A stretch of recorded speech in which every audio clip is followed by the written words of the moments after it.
ভোরবেলা গোপন খবরের ভিত্তিতে আমাদের থানা এলাকারই আরকে নগর স্থিত পঞ্চায়েত টিলায় বাহার মিয়ার বাড়িতে প্রচুর পরিমাণে ড্রাগস মজুদ আছে এমন সংবাদ আসে।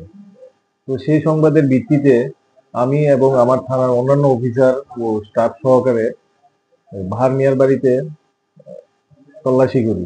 তল্লাশি করার পর বাহার মিয়ার বাড়ির থেকে প্রচুর পরিমাণে ড্রাগস উদ্ধার করা হয়।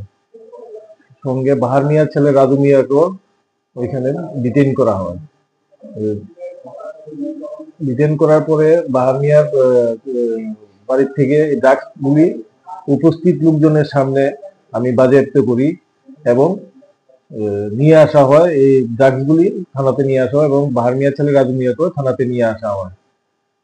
উক্ত বাজেয়াপ্ত যে নেশা সামগ্রী ওগুলি বাজার মূল্য আনুমানিক 2 থেকে 2.5 লক্ষ টাকা হবে এবং বাহার মিয়ার ছেলে রাজু মিয়াকে এখন প্রসিডিউর চলছে। এনডিপিএস একটা প্রসিডিউর অনুযায়ী তাকে আগামীকালকে কোর্টে প্রেরণ করা হবে। তাছাড়া আমি এখানে জয়েন করেছি, বিদ্যুৎনগর থানায় জয়েন করেছি প্রায় 2 মাস হবে।